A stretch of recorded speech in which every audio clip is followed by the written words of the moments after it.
in general, people have this weird belief that there is a tomorrow. For me, I have no belief in tomorrow. I fundamentally object to that belief. I've had CPR done on me twice, and I had a gun put to my head. Someone was counting down and telling me they were going to shoot me. I understand what it's like to be on the precipice. It's one of those experiences that I often say I would never wish on anyone in the world, and yet I would never remove it. While I'm sitting behind a motionless car, enjoying air conditioning, and then it hits me. So often people think something fantastic or interesting has to happen in order for a story to really work, but Welcome back to the Productive Insights podcast. I'm Ash Roy, your host, and this is Matthew Dix, the author of multiple books, one of which is called Storyworthy, another is called Stories Sell, and yet another is called Someday is Today. Now, Matthew is not only a prolific writer in different disciplines, such as productivity, which is what Someday is Today is about, and storytelling, which is what Stories Sell is about, but he's also a fiction writer. He's a TEDx speaker. The guy is amazing. All this on top of the fact that he's a school teacher, and a good one at that. So how did Matthew come to be so prolific in so many different areas? And you'll find in our conversation that some of the approaches he uses are not as traditional as the ones we talk about on this podcast. One of them is he believes in focusing on many things, but probably one thing at a time, and we'll unpack all of that. So welcome to the podcast, Matthew. It's such a pleasure to have you. thank you. It's an honor to be here. Thank you for the kind introduction. You're welcome. Matthew, I only came across your work 4 or 5 weeks ago when I first saw you speak at one of Ali Abdaal's events, Part-Time YouTuber Accelerator, which I'm part of. And I was blown away by how much you've covered in your short life. I've since watched your talks on what is called the Moth. You call them Moth Slams, I think. Now, I'm going to start the conversation by talking about this book of yours, which is called Someday is Today. And it's built around the idea of productivity and being more effective as a content creator. So, Matthew, one of the things you talk about that is a bit contrarian is the idea that the more disparate things you do, the more effective you are at each of those disparate things. A lot of thinkers in this space, James Clear being one of them, who I spoke to in episode 175, doesn't quite say don't do disparate things, but he does talk about enjoying the journey and improving 1% at a time at one thing. Steve Jobs was also famous for this. He was all about less is more and subtraction equals innovation and so on. Talk to us about your take on this. Well, as someone who makes things, I guess, books and standing on stage and telling stories and, I build businesses, I just find that the more I know about the world and the more experience I have with the world, the better off I am. It is not uncommon for me to be in a consulting session with a client, some vice president of some large tech company.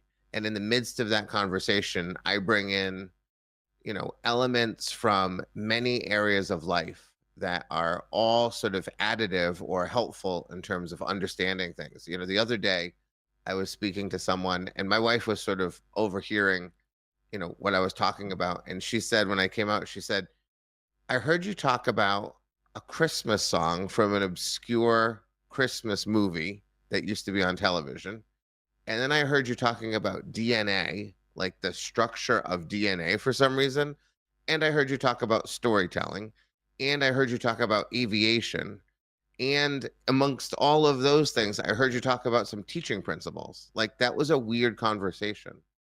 And I told her, no, it's sort of what I do all the time. I'm always looking to sort of bring things together into some unifying understanding. And I think the wider the scope you have on your understanding of the world, the more you'll be able to bring those things in to help either my clients, my students in my classroom, and the way that I inform my own work, my writing, my stories, things like that.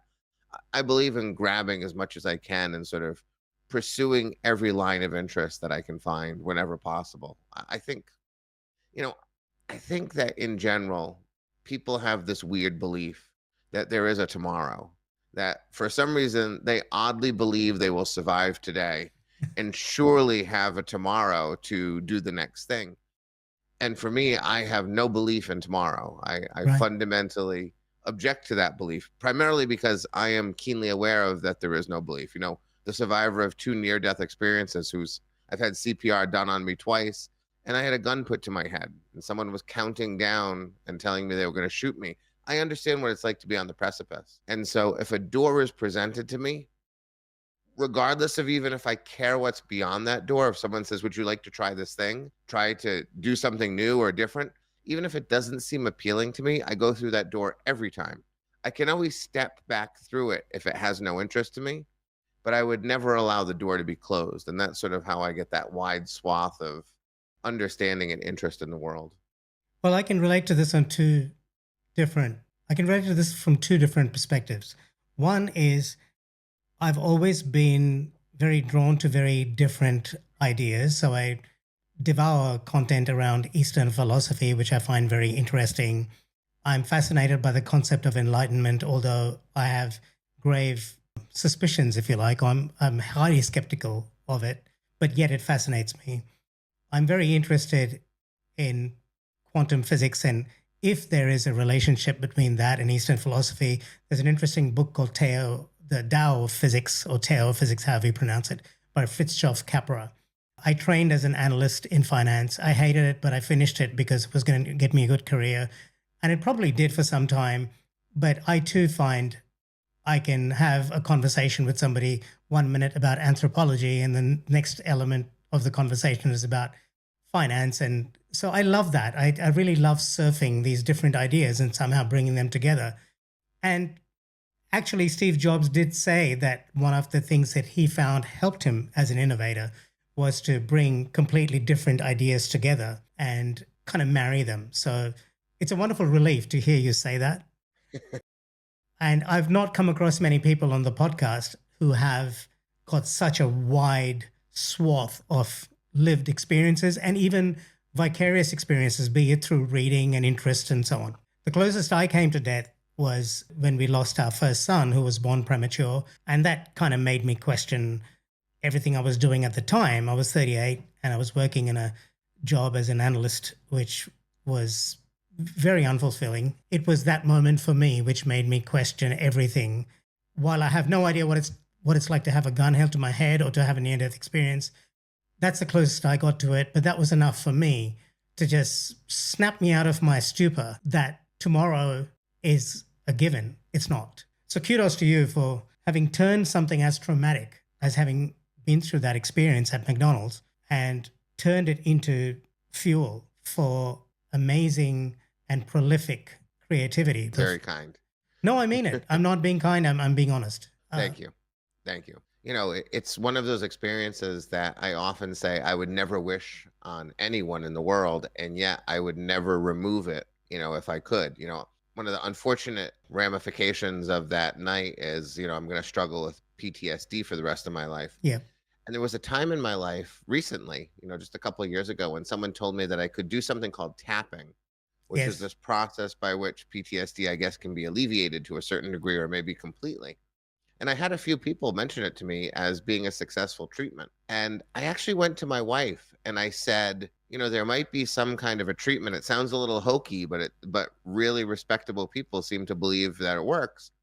And I said, "Do you think I should do this treatment? Because it kind of frightens me."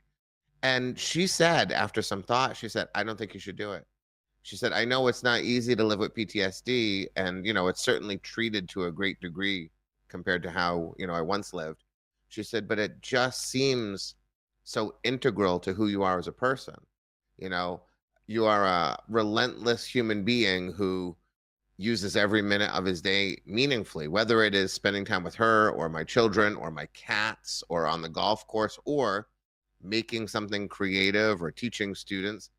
And she said it would be kind of weird and maybe a little scary to imagine you not feeling like every minute matters. And part of that feeling comes from, that lingering, Mm. sort of always in the back of your brain feeling that I think oddly my post traumatic stress disorder helps to maintain. So I would never wish it upon anyone, but even if given the opportunity to take it away, I'm not sure that I would. And the person who loves me most kind of thinks it should remain. So it's an odd thing, but has certainly been helpful to me since it happened.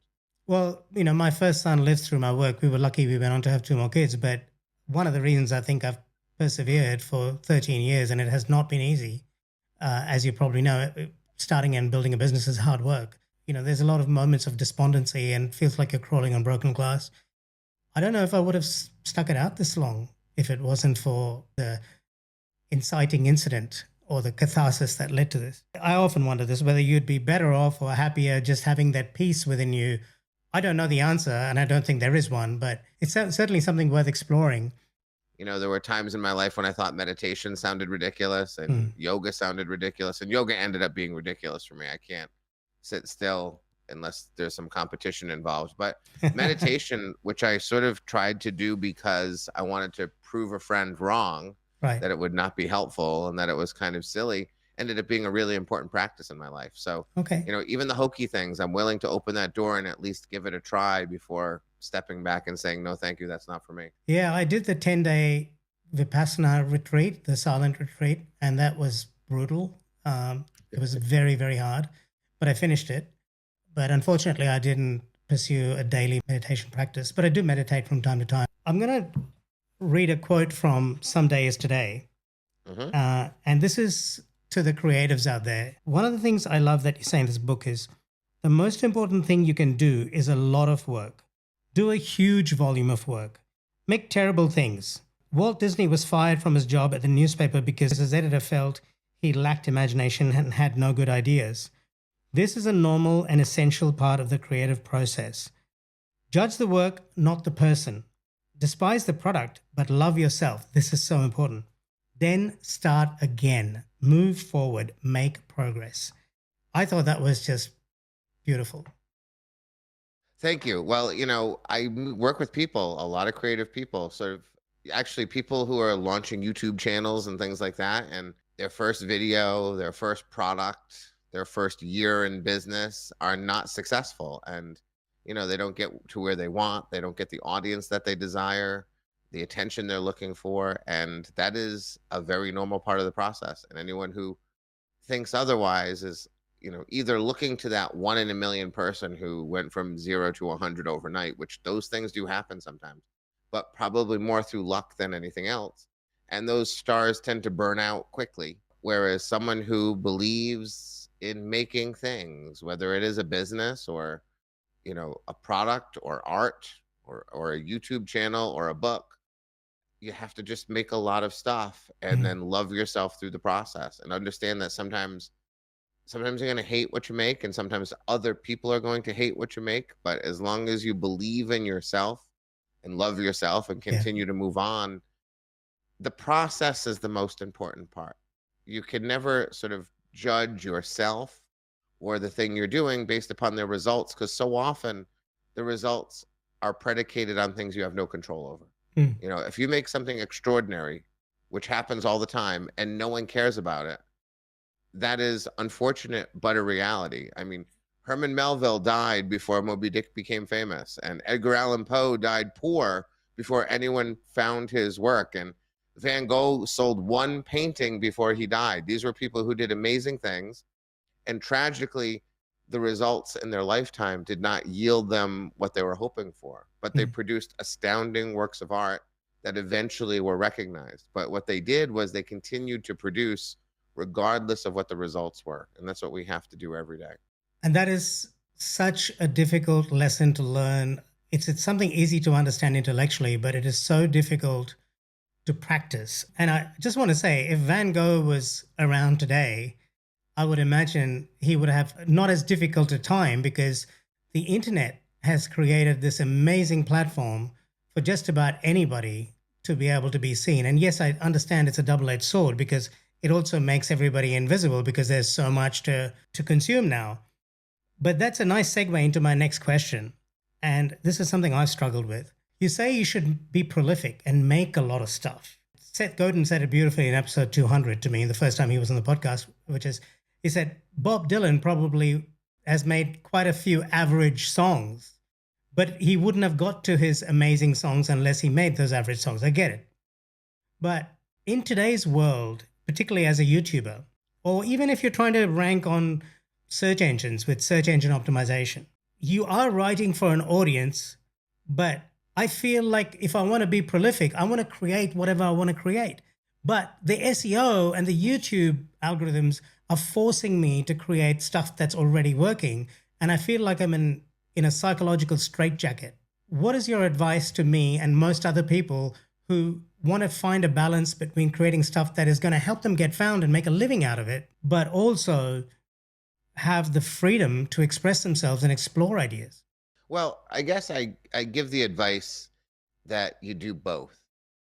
So if you are genuinely looking to make a living, let's say from YouTube, and you have to maximize SEO, it is certainly possible for any YouTube creator to make 70% of their content the kind of thing that SEO demands, that the audiences will find thanks to the algorithms. And then 30% of the work you do be something different. Because quite honestly, if you're trying to do what everyone else is doing, I kind of believe it's going to be even harder for you to be recognized. Okay. When you are in a pack of people, it is hard to get recognized in the pack.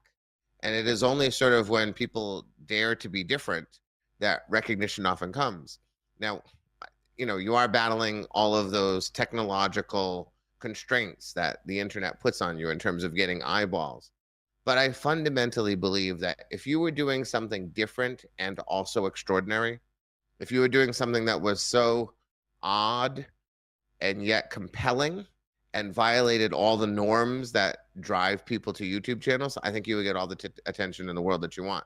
I mean, it is not very different than Picasso deciding to suddenly turn to cubism when no one would have ever imagined that being a thing, right? Everyone would have said, listen, here is what is popular today. Here is what you should be doing today. The SEO of Picasso's time said, do this. And instead he did that. And the world recognized him for it.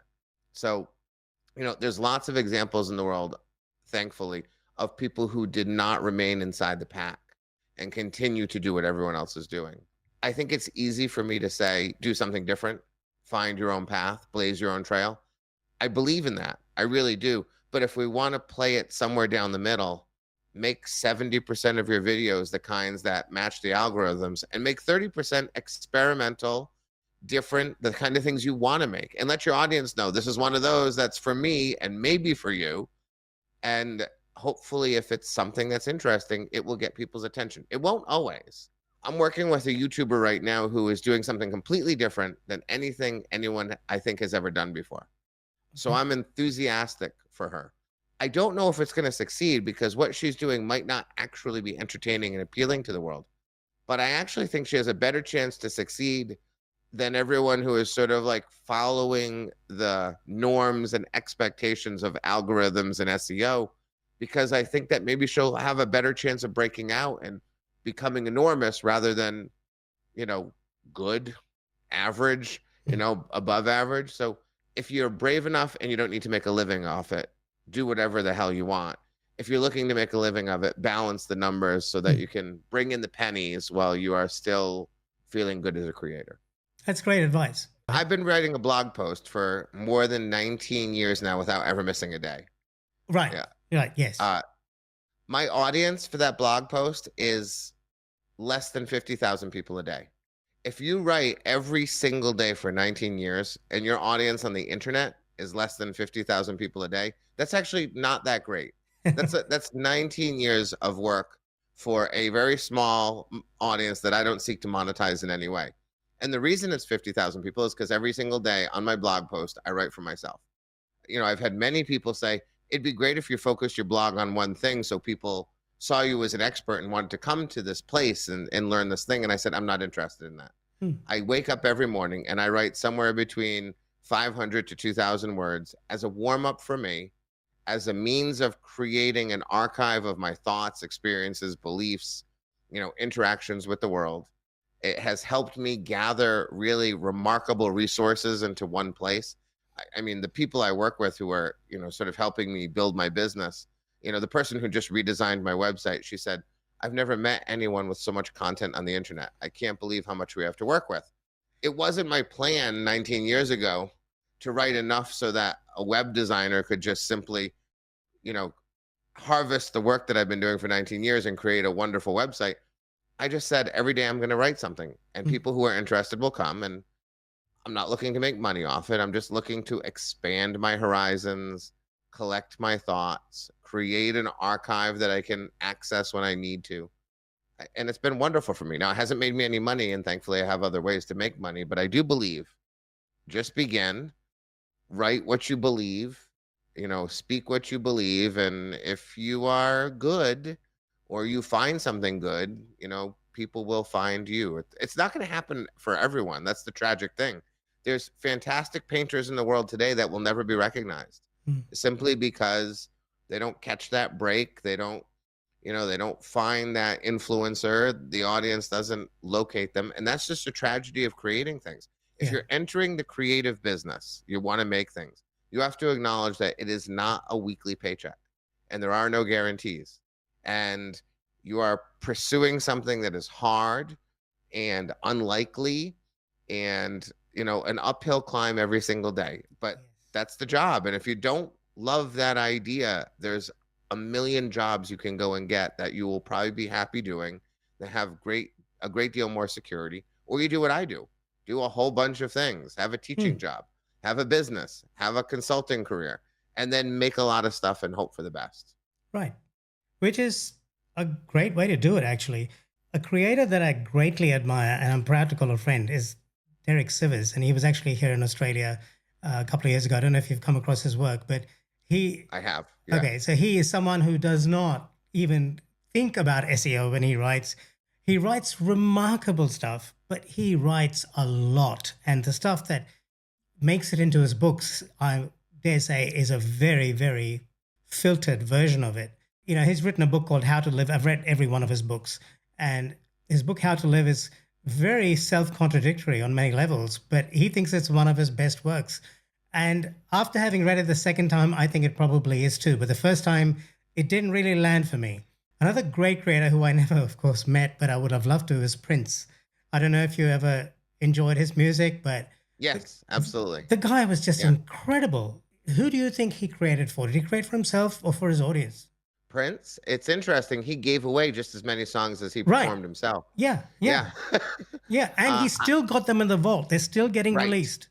Yes. Yeah, there's still songs. I think he was creating for music. I think he was creating for the world. I think he was creating things that he liked the sounds of.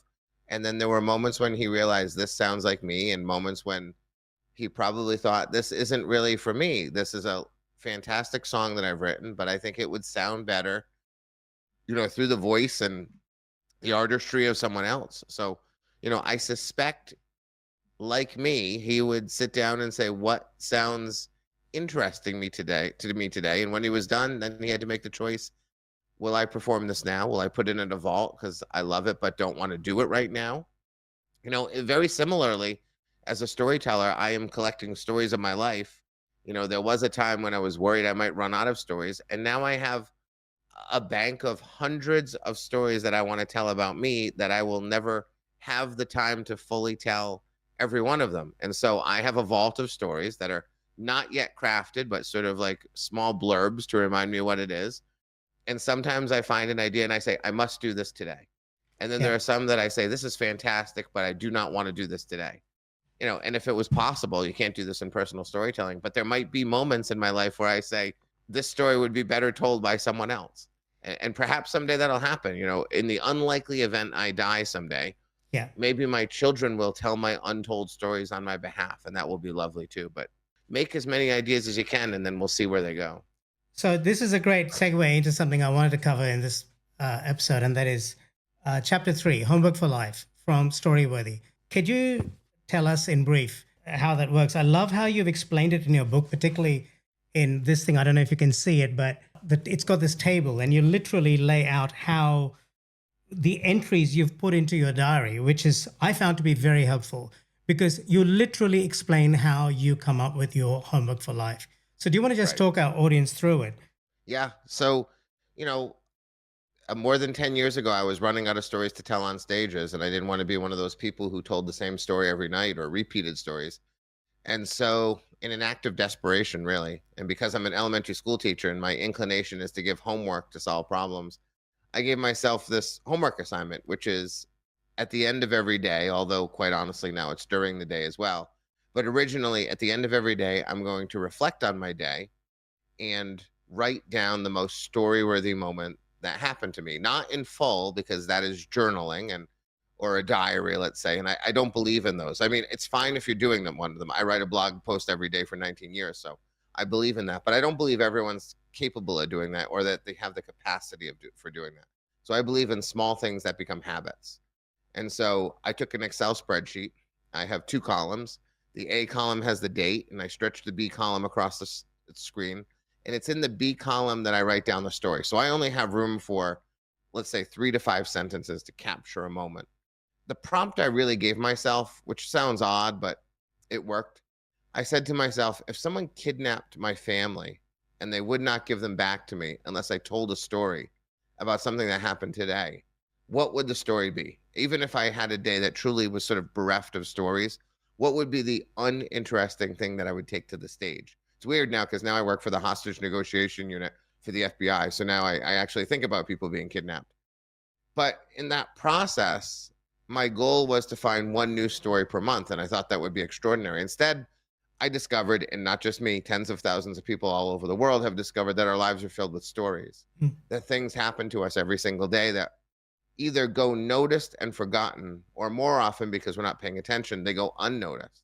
Moments of real meaning, whether it's something your child says, or something you see, or something you think for the first time, or something you do that is unexpected, or surprising, or delightful, or tragic. Our days are filled with these moments, and we just allow them to sort of slip through our fingers and be forgotten. And that is why we talk about how time flies, which it does not. All you have to do is ask someone incarcerated if time flies, and it does Right. not, right? But it feels like time flies for us because it goes unaccounted for. So, if I asked you to tell me how many days you can really genuinely remember from 2018, right? If you're really good, you might remember 50 days from 2018. If I Mm. gave you your calendar to assist you, you might get to 100. But what that means is you've taken a 365-day year and you've reduced it to 50 days, which is why Mm. it felt like it flew by. Not because it did, but because you're not allowing yourself to take account of all the things and all the time that you're living. So, homework for life is a quick 5 minute at the end of the day way of recognizing that this day was worth living and therefore it is also worth remembering.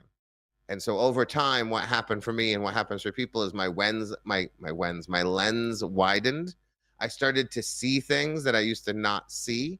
And through that process, I now find a lot, the difference between when I wrote Storyworthy, I was finding about 1.8 moments per day, and Story Sell, which I think I published maybe 7 years later, now I find about 7.6 moments per day. And it's not because Wow. my life is more interesting.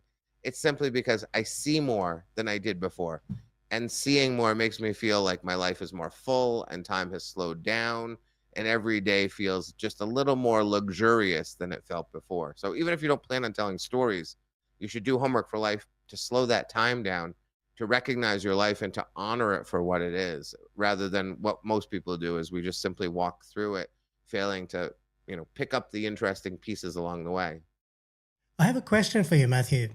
As you were speaking, I was thinking about my more recent conversation with Seth Godin. I'll link to that in the description.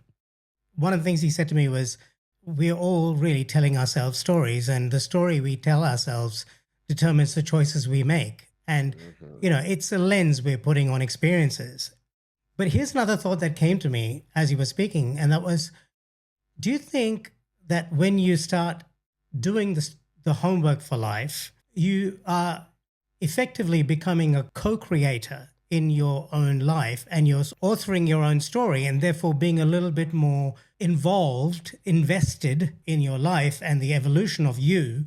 as opposed to what most of us are now more likely to do, given the proliferation of social media and screens, where we just go through life in this stupor. Do you think that that co-creation element is what creates that agency and that feeling of living? Yes, I think that storytellers are self-centered in a positive way, meaning we afford ourselves opportunities to think about ourselves. You know, there was a day a few years ago, I'm playing golf with my friend Steve. It's 100 degrees out, legitimately 100 degrees. And we're climbing this hill after the sixth hole. And Steve reaches for a Gatorade in his golf bag. And I don't have one in mine. I'm carrying my bag because that's the kind of person I am. I left my Gatorade in the car. So Steve turns behind to me and he sees I'm suffering and he says, "Hey, I have an extra Gatorade. Do you want it?" And I say no, which is crazy because he has an extra one and it's 100 degrees and I'm dying, but I say no. And as it happens, I think that was dumb. And so when we finish our round of golf, we get back in the car, Steve drives away. And what happens to almost everyone in the world is they also drive away right behind Steve. But I'm a storyteller and I'm genuinely interested in myself. And so rather than driving away, I turn the air conditioning on and I say to myself, "Why did you say no to the Gatorade? That was so weird." And I don't drive away. I sit there and decide to figure out why I said no to the Gatorade. Now, it doesn't always happen quickly. I just had a moment sort of come to reality after 10 years of pondering it. Quite literally, it suddenly hit me. But on that day, it took 10 minutes. I sat in my car for 10 minutes and then it hit me.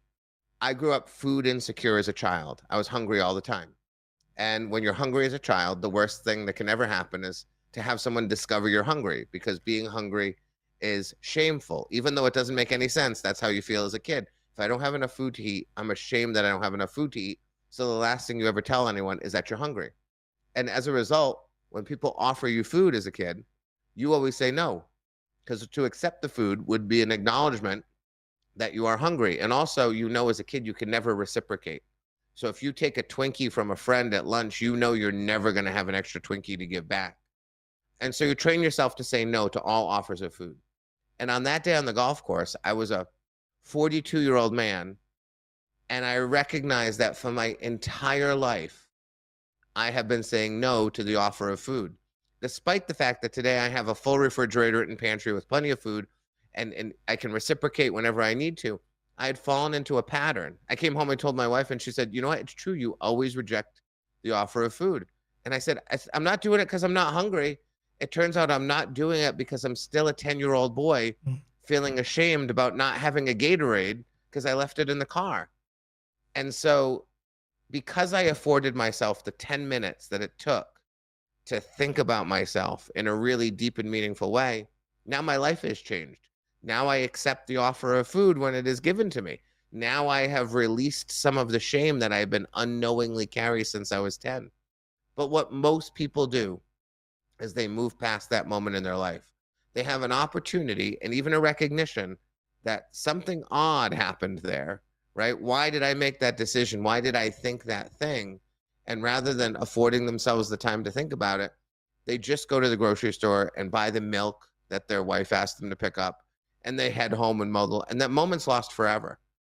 And I think that is what the storyteller does. The storyteller makes meaning from their life by examining it and then taking the things that they glean and creating a story that they can now share with the world, which gives themselves understanding of themselves and also affords people the opportunity to sort of learn from the wisdom of the fool who is standing on stage saying, "For 42 years of my life, I've been refusing the offer of food because apparently I never grew up."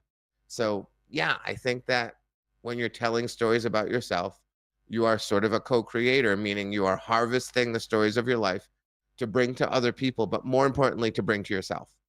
The first and most important audience member for every story you'll ever tell is yourself. And quite often, many of those stories will only be told to yourself. They are not for the stage or even your loved ones. They are just for you, but they're just as valuable.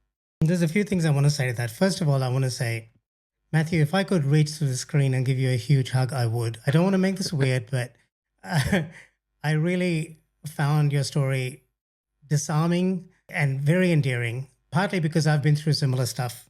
I've experienced severe insecurity, not food insecurity, but severe insecurity. and I could relate to a lot of what you said. Now, I'm feeling a little bit emotional, but I'm not going to go down that path for now because I want to say a couple of other things. One is you have found a way to practice a form of what I consider to be self awareness. And that's essentially what meditation or mindfulness is. And Productive Insights actually was created around the time when I was listening to Zencast. Zencast came from the Insight Meditation Center. And I couldn't decide whether I wanted to write about productivity or mindfulness. So I just went with Productive Insights, and luckily the URL was available. So here we are. As a student of storytelling that I have been of yours now for about, say, 6 weeks, I noticed you use certain devices in the story you just told about the golf course. So I'm going to try and unpack that. My initial plan was to try and get you to tell a story and construct one for our audience live on this call so they can do it. But let's see if I can deconstruct your story just for fun, and you tell me how I go. You're the teacher, Sure. I'm the student, right? Uh-huh. So far, I only know three core principles. So bear with me, be kind. But Yeah. the core principles I've learned so far: start with location, speak in the present tense, and build your story around a 5-second transformation. So you started with the location, golf course. You switched to present tense. You said, I'm in the golf course, I'm with this guy, and he offers me a Gatorade. The rest of it was in present tense.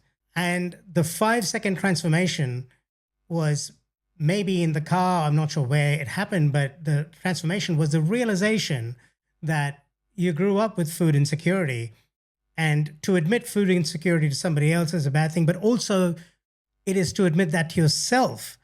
Now, the reason location matters is because if somebody else has been on a golf course, which most people listening to this probably have, they will imagine themselves in the golf course. So you have that connection with them. Speaking in the present tense, it's like a time machine, because Yeah. if I speak in the present tense and you are consuming the story 10 years from now on a YouTube video, you're still consuming it in your present tense. So we are meeting in that moment. We are also meeting at a location that we have both shared, albeit different versions of that location, your golf course, my golf course. And we've all had transformations. And if we happen to relate to that transformation, that story really lands. Now, throwing in a bit of anthropology here, the reason stories work as well as they do is because I believe we are genetically programmed to survive around storytelling, because the written word entered human civilization pretty recently. And for a long time, all communication, there's a watering hole, don't go there because the woolly mammoth lives there, and all that stuff was handed down from generation to generation via stories. And that is built into our DNA. So is status, which is another conversation. But if you didn't have status, you got kicked out of the tribe and you died a painful death. So you always had to maintain status. Well, yes, I tell stories in present tense for the reasons you described. There's actually a recent study that showed that Amazon product reviews written in the present tense were more well received than Amazon product reviews written in the past tense. The present tense makes it feel like it's happening now. It's more visceral. It also oddly affords you the opportunity to shift to the past tense when you are thinking about the past. So it allows the audience to sort of understand how time is traveling a little easier by giving you access to both tenses. I actually switched to past tense when I was in the car thinking about my childhood, because now you understand we're in the past. I don't have to sort of signal it as clearly because you can feel it happen. I say golf course because I hate adjectives in storytelling. And so I know, even if you've never been on a golf course, you know what it looks like. So if I say golf course, you take the one that you have in your mind. Essentially, as a storyteller, what I do most of the time is I leverage the images that in the memories that you already have, and I take those. So I could describe that location on the golf course with great precision. I know exactly where I was. I've been on that golf course 1,000 times, but I just say golf course because I don't want to foul my story up with adjectives in an attempt to bring verisimilitude to my story. I don't need you to see my golf course. And so that helps to activate imagination. It's why people tell me all the time they can see my stories in their mind's eye. How do you do it? And I always say I don't use adjectives. I choose nouns that you can already see, that I can steal from your brain because you see them better than anything that I could ever describe. One of the things I think that's important about that story to keep in mind is so often people think something fantastic or interesting has to happen in order for a story to really work. The moment that actually I experience my 5-second moment, the moment of realization, happens while I'm sitting behind a motionless car enjoying air conditioning. And then it hits me. So it wasn't like I was doing something interesting when the moment took place. Most of the stories I tell, most of the moments I experience in my life, if you're watching me as I experience that moment, you would never know that I've suddenly shifted my thinking in a new and fundamental way. Because everything that happens that's interesting to us tends to happen between our ears, inside our heads. And so people are always thinking, I don't have stories to tell because nothing interesting happens to me. What they're really saying is, interesting things happen to me, but I'm not doing anything when they happen. And that doesn't mean it's not worth telling. Most of the things that are interesting that happen to me, no one knows anything's happening because I'm not actually doing anything interesting. When my son says something to me that shifts the way I think about him for the rest of my life, no one sees that shift. And that's the beauty of storytelling. I always say, what you're thinking and what you're feeling are the most important elements of a story because they're the two things that no one ever has access to unless you're willing to share it. We can all see what you do and what you say, but we can't see what you're thinking and feeling.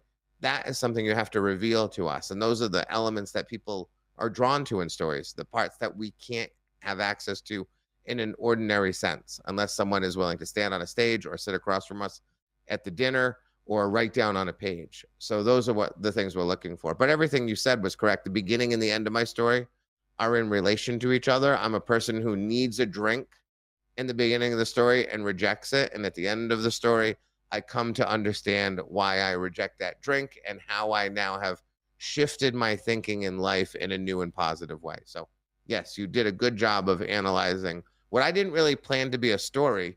I mean, it is a story, but it's funny how even when I'm sort of not attempting to artfully tell a story, but just sort of relate a moment to someone, all of the strategies immediately kick in, and I'm still doing the thing that I would do if I was performing on a stage.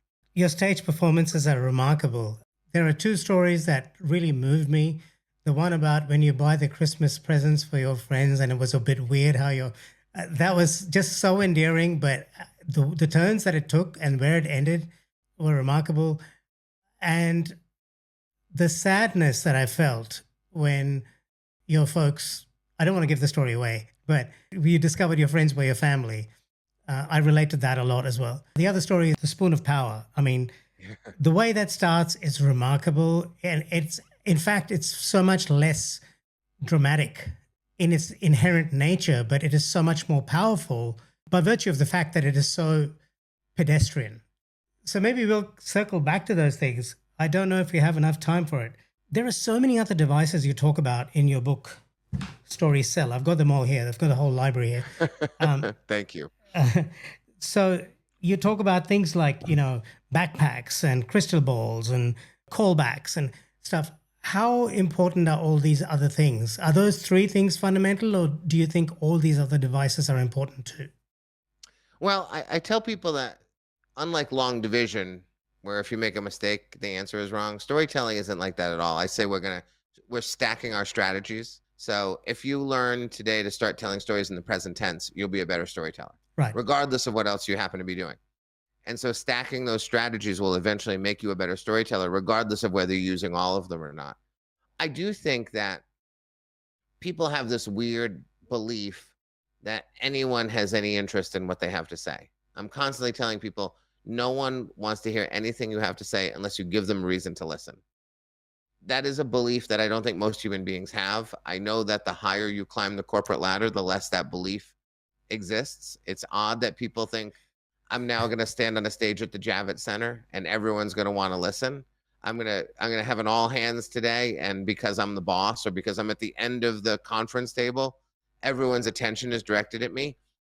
I genuinely, authentically, 100% assume that even right now, your podcast audience doesn't want to hear anything I have to say unless I'm trying to give them a reason to listen, which I'm relentlessly doing at all times. And so those things that you've described, those strategies, those are means of entertaining. And I do think they're important. I think there's lots of ways to entertain an audience. One of them is suspense and surprise and humor and stakes. I also think it can be genuinely entertaining by providing immediately actionable information that people can take away and feel better about themselves, or simply by giving a fact, that kind of fact that is offered that you can't wait to share with 10 people. That can be entertaining. There's a whole bunch of ways to entertain an audience, but ultimately, if you're speaking to one person or 1,000 people, unless it's your spouse, and even then sometimes not your spouse, or your kids, but most of the time not your kids, you have to find a way to be engaging and entertaining, because no one wants to hear anything you have to say unless you give them a reason to listen. So yeah, I think those strategies are important. The ones that you spoke to are sort of the structure of a story, and I do believe structure is kind of everything. If you don't start with good structure, your story is probably not going to work out very well for you. I think that structure allows for revision. Structure allows for looking at a story as a series of scenes or blocks rather than 900 consecutive words assembled on a page. When you think about your story as sort of sentences connected top to bottom, I think it's going to be really hard for you to tell a good story. Whereas if you think of a story in terms of blocks or scenes, structure, it's going to be much easier for you. So understanding structure is important, but laying into that structure the idea of, I need to engage, hold the audience's attention, make them want to hear the next thing I have to say. Those are all important things, and that's where those strategies come into play. Any tips on how to introduce humor? Because you are a remarkably humorous person, particularly for someone who's been through as much trauma as you have. And by the way, I think the two are related because I think that's one of the reasons I have got a good sense of humor. It's a survival mechanism. Do you have an approach to infusing humor into your stories? Yeah, a couple things. If you're a funny person, you can make most things funny, and that's a mistake in storytelling. I do stand up, and in stand up, I want to be funny most of the time. Okay. In storytelling, I want to be funny in a strategic way, Okay. meaning I'm going to deploy humor for a purpose in a story. Like at the beginning of a story, I'll try to make the audience laugh because it activates chemicals in the brain that help me as a storyteller gain the audience's trust. I will be funny just prior to something bad happening because it makes the bad thing feel worse. I will deploy humor right after a terrible thing has happened to allow the audience to take a breath before moving on, and to signal to the audience that I'm okay, that what I just described to you was really unfortunate, but I made you laugh now so we can move on. There's lots of reasons to make things funny, and that's what the storyteller does. We try to deploy it strategically.